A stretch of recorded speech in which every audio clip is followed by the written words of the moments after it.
사랑하는 형제자매 여러분, 오늘 우리는 잠시 세상의 소음에서 벗어나 우리 영혼의 가장 깊은 곳을 향한 여정을 함께 떠나고자 합니다. 이 이야기가 여러분의 마음에 깊은 울림을 주고 혹시 잊고 있던 믿음의 첫사랑을 되찾는 귀한 시간이 되기를 소망합니다. 만약 이 말씀이 여러분의 마음에 와 닿는다면 주변에 사랑하는 이들에게도 나누어 주십시오. 이 말씀을 나누는 것이 곧 하나님의 은혜를 전하는 귀한 사역의 시작이 될 수 있습니다. 여러분의 나눔을 통해 더 많은 영혼이 하나님의 사랑을 발견하게 되기를 간절히 기도합니다. 성경을 펼쳐 시편 119편의 한 구절을 함께 묵상하며 시작하겠습니다. 97절부터 100절까지의 말씀입니다. 내가 주의 법을 어찌 그리 사랑하는지요. 내가 그것을 종일 작은 소리로 읊조리나이다. 주의 계명들이 항상 나와 함께하므로 그것들이 나를 원수보다 지혜롭게 하나이다. 내가 주의 증거들을 늘 읊조림으로 나의 명철함이 나의 모든 스승보다 나으며 주의 법도들을 지킴으로 나의 명철함이 노인보다 나으니이다. 제가 처음 신앙을 가졌던 10대 시절, 이 말씀은 제게 마치 미래를 향한 약속의 등불처럼 다가왔습니다. 원수보다, 스승보다, 심지어 연륜 깊은 노인보다 더 지혜로워질 수 있다는 약속. 이 얼마나 가슴 벅찬 말씀입니까? 이 약속은 바로 하나님의 말씀을 사랑하고 온종일 묵상하는 자에게 주어지는 축복입니다. 오늘 우리가 나눌 이야기의 주제는 바로 이 약속과 맞닿아 있습니다. 바로 나의 신앙을 잃어버린다는 것에 대하여 이야기하고자 합니다. 이 말은 단순히 교회를 떠나는 것을 의미하지 않습니다. 어쩌면 더 근본적이고 더 무서운 의미를 담고 있습니다. 그것은 바로 신앙의 형식은 남아있지만 그 본질과 깊이 그리고 생명력을 잃어버리는 상태를 말합니다.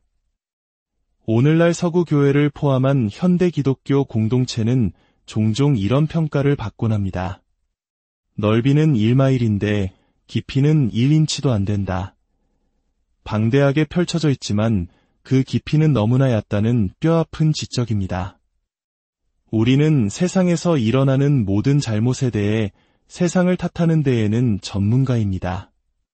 하지만 정작 우리 자신, 우리 교회의 연약함에 대해서는 눈을 감아버리는 경우가 많습니다.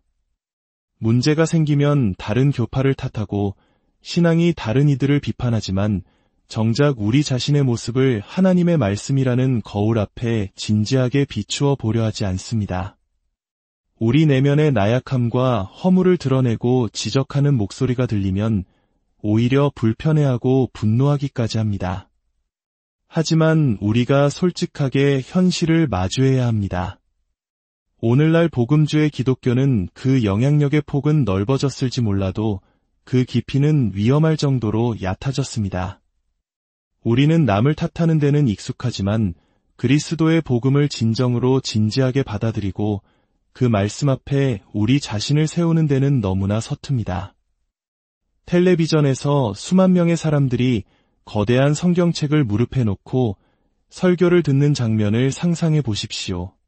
설교자가 성경 구절을 읽으면 사람들은 열심히 노트를 하고 진지한 표정으로 고개를 끄덕입니다. 겉보기에는 정말 경건하고 열심 있는 모습입니다.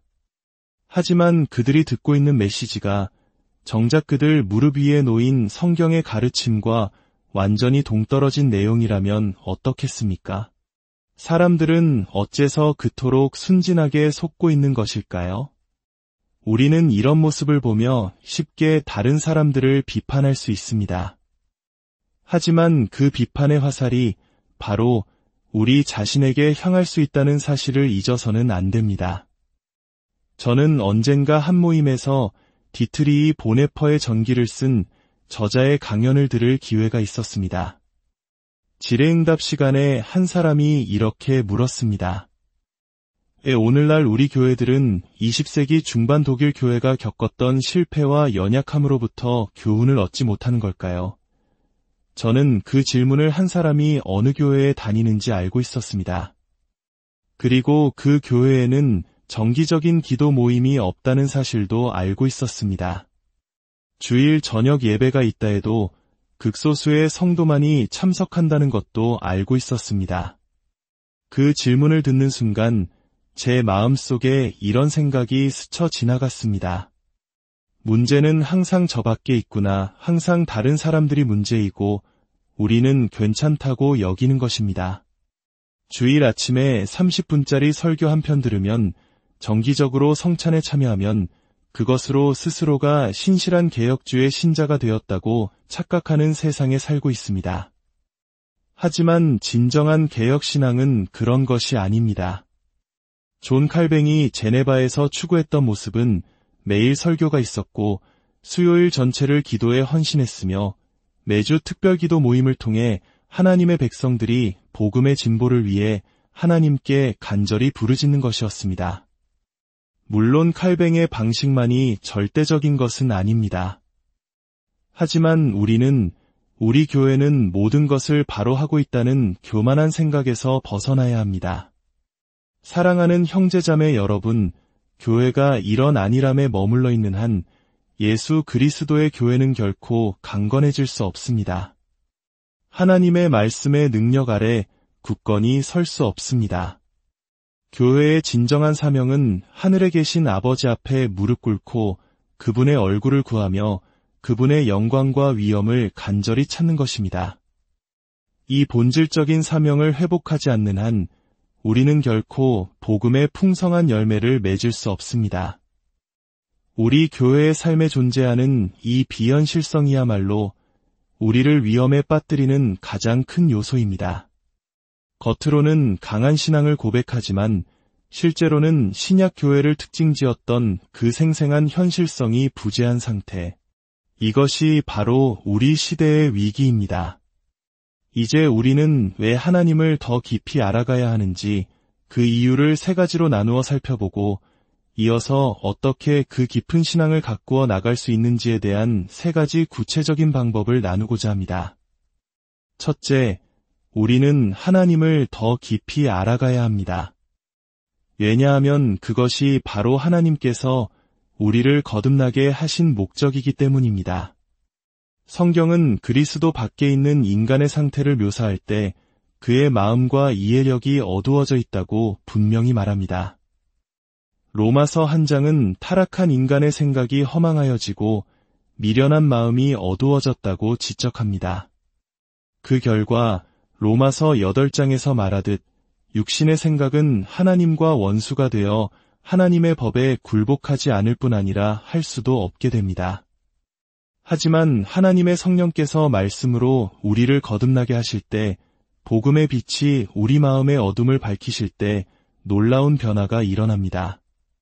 병들었던 마음이 정결케 되고 불순종하던 마음이 순종하는 마음으로 바뀌며 무엇보다 하나님과의 화해가 이루어집니다. 이것은 참으로 아름다운 일입니다.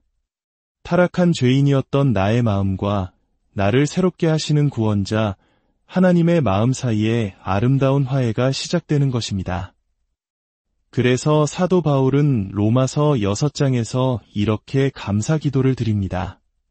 하나님께 감사하리로다. 너희가 본래 죄의 종이더니 너희에게 전하여 준 바 교훈의 본을 마음으로 순종하여. 여기서 바울이 사용하는 언어는 마치 성령 하나님께서 우리가 하나님의 말씀을 배울 때 계시된 진리라는 틀을 사용하여 우리의 마음을 빚어가시는 모습을 그림처럼 보여줍니다. 이것은 예수님과 니고데모의 대화에서도 분명히 드러납니다. 니고데모의 문제는 무엇이었습니까? 그의 마음이 악했기 때문에 그의 지성은 어두워졌고 따라서 그는 복음을 보거나 이해할 수 없었습니다. 예수님께서 말씀하셨습니다. 니고데모야, 사람이 거듭나지 아니하면 하나님의 나라를 볼 수 없느니라. 그러자 니고데모는 이렇게 대답합니다. 사람이 늙으면 어떻게 날 수 있사옵나이까? 예수님은 보려면 거듭나야 한다고 말씀하시는데 그는 볼 수 없기 때문에 거듭날 수 없다고 말하고 있는 것입니다. 이 얼마나 놀라운 영적 무지입니까? 하지만 요한복음의 후반부에서 밤에 예수님을 찾아왔던 니고데모가 아리마대 요셉을 도와 두려움 없이 예수님의 시신을 장사 지내는 모습을 볼 때 우리는 그의 영적인 눈이 뜨이기 시작했음을 짐작할 수 있습니다. 거듭남을 통해 이런 일이 일어납니다. 이것은 우리가 모든 것을 알게 되었다는 의미가 아닙니다. 단지 이제야 비로소 하나님의 말씀을 향해 마음을 열 때 그 말씀을 보고 이해하기 시작할 수 있게 되었다는 뜻입니다. 이것이 바로 우리가 거듭난 이유입니다. 우리는 주님을 알기 위해 새 생명을 얻었습니다. 둘째, 우리는 주 예수 그리스도의 구체적인 가르침 때문에 하나님을 더 깊이 알아가야 합니다. 마가복음 12장에서 한 서기관이 예수님께 가장 큰 계명이 무엇인지 질문하는 장면을 기억하실 겁니다. 예수님은 구약 신명기의 말씀을 인용하여 대답하십니다. 이스라엘아 들으라 주 곧 우리 하나님은 유일한 주시라 내 마음을 다하고 목숨을 다하고 뜻을 다하고 힘을 다하여 주 너의 하나님을 사랑하라. 그런데 여기서 우리가 주목해야 할 점이 있습니다. 예수님은 신명기의 말씀을 그대로 인용하시는데 그치지 않고 한 가지 중요한 단어를 덧붙여 그 의미를 확장하고 심화시키십니다. 바로 마음 즉 지성입니다. 예수님께서는 우리가 우리의 지성을 다하여 하나님을 사랑해야 한다고 가르치신 것입니다. 우리가 사는 이 시대는 사랑이라는 감정을 지성과 연결짓는 것을 매우 어색하게 여깁니다.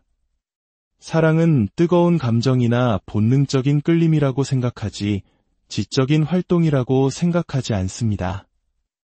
하지만 기독교 신앙 안에서 지성을 통과하지 않은 감정은 뿌리가 없습니다. 예수님께서는 우리의 감정적인 삶에서 하나님을 향한 뜨거운 애정이 피어나기를 원한다면 먼저 우리의 지적인 삶에서, 즉 우리의 이해와 생각 속에서 하나님을 향한 사랑을 발견해야 한다고 강조하신 것입니다. 이것이야말로 기독교 신앙의 가장 큰 영광 중 하나가 아니겠습니까? 시편 119편의 기자가 고백했듯이 우리는 우리의 지성으로 이해한 그 말씀을 사랑하게 됩니다. 우리가 성경을 읽어나갈 때 우리는 그 안에서 놀라운 아름다움과 조화를 발견하게 됩니다. 때로는 그 빛이 너무 강렬하여 우리 눈을 멀게 할 것 같지만 결국 그 빛 안에서 모든 것이 제자리를 찾고 의미를 갖게 되는 것을 경험합니다. 이것이 바로 예수님께서 우리에게 촉구하시는 바입니다. 요한복음 13장에서 17장에 이르는 예수님의 마지막 가르침을 보십시오. 제자들이 가장 두려워하고 혼란스러워하던 그 밤에 예수님은 그들에게 무엇을 가르치셨습니까? 놀랍게도 그것은 바로 삼위일체에 대한 심오한 진리였습니다. 예수님은 마치 이렇게 말씀하시는 것 같았습니다. 너희가 이 혹독한 시련을 이겨내고 앞으로 닥쳐올 모든 어려움을 견뎌내려면 너희는 하나님이 어떤 분이신지에 대해 더 깊이 알아야만 한다. 초대 교회 성도들이 삼위일체 교리를 정립하기 위해 그토록 많은 시간을 보냈던 이유도 단순히 지적인 유희를 위해서가 아니었습니다. 그들은 자신의 지성을 다해 주 하나님을 뜨겁게 사랑했기 때문입니다. 그들은 성경이 계시하는 하나님을 가장 정확하고 올바르게 묘사하고 싶어 했습니다. 오늘날 많은 그리스도인에게 삼위일체는 가장 사변적이고 비현실적인 교리로 여겨질지 모릅니다. 하지만 주 예수님께 삼위일체는 가장 실제적이고 우리 삶과 직결된 진리였습니다. 우리는 성부, 성자, 성령 하나님의 복된 교제 안으로 초대받은 자들입니다. 그러므로 우리는 그분을 더 잘 알고 더 풍성하게 섬기기 위해 그분의 말씀을 평생 탐구하며 살아가야 합니다. 셋째, 우리는 하나님을 아는 지식이 우리의 삶을 변화시키는 능력을 가졌기 때문에 그분을 더 깊이 알아가야 합니다. 로마서 12장은 우리에게 이렇게 권면합니다. 너희는 이 세대를 본받지 말고 오직 마음을 새롭게 함으로 변화를 받아 하나님의 선하시고 기뻐하시고 온전하신 뜻이 무엇인지 분별하도록 하라. 저명한 신학자 존 스토트는 거룩한 삶의 비밀은 마음에 있다고 말했습니다. 우리의 생각이 어디에 머물러 있는가, 그것이 바로 우리의 삶의 방향을 결정합니다. 스스로에게 한번 질문해 보십시오. 아무것도 생각할 것이 없을 때 나는 주로 무엇을 생각하는가? 그 질문에 대한 답이 여러분 자신에 대해 많은 것을 말해줄 것입니다. 우리의 마음이 세상의 염려, 재정 문제, 혹은 헛된 오락거리로 자연스럽게 흘러갑니까? 아니면 복되신 삼위일체 하나님과 그분의 말씀, 그분의 은혜를 묵상하는 것으로 향합니까? 이것은 우리의 영적 상태를 가늠해 볼 수 있는 중요한 잣대입니다. 우리의 마음이 너무나 육신적일 때가 많다는 것을 솔직히 인정해야 합니다. 그래서 우리는 더욱더 하나님의 말씀으로 우리 마음을 채워야 합니다. 아무것도 생각할 것이 없을 때 생각할 거리가 우리 안에 풍성하도록 말입니다. 그렇다면 어떻게 하면 하나님을 아는 지식에서 자라나 이 깊은 신앙을 가꾸어 나갈 수 있을까요? 3가지 구체적인 방법을 제안합니다. 첫 번째 길은 살아있는 말씀의 사역 아래 우리 자신을 두는 것입니다. 세상의 그 어떤 것으로도 대체할 수 없는 것이 바로 신실한 말씀 선포, 즉 설교의 사역입니다. 왜냐하면 그것은 우리의 생각과 삶을 빚어가시는 하나님의 중심적인 도구이기 때문입니다. 우리는 종종 소그룹 성경 공부나 개인적인 묵상만으로 충분하다고 생각할 수 있습니다.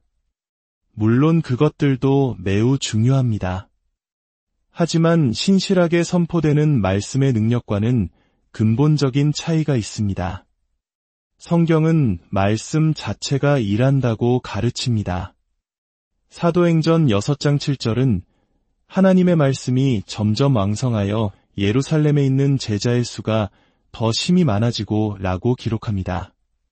교회가 성장하고 제자의 수가 많아진 것의 주체가 말씀이었다는 점에 주목하십시오. 우리의 교회가 성장하고 있는가?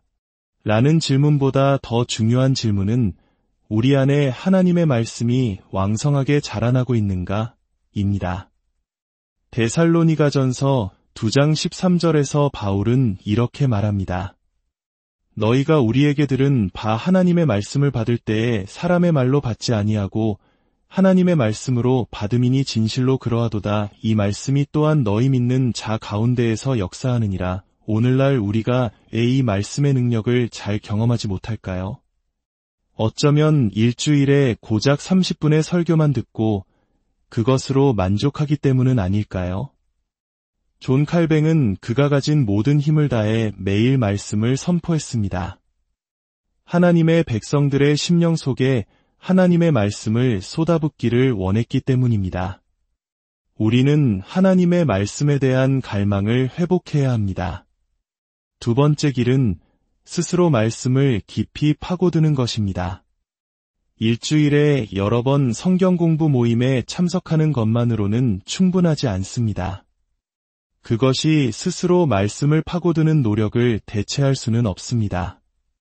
우리는 마치 야복강가에서 천사와 씨름했던 야곱처럼 당신이 내게 축복하지 아니하면 가게 하지 아니하겠나이다. 라고 부르짖는 심정으로 말씀과 씨름해야 합니다. 성경을 펼쳐놓고 그 위에 엎드려 하나님께 기도하십시오. 오, 하나님, 제게 빛을 주십시오. 깨닫게 도와주십시오.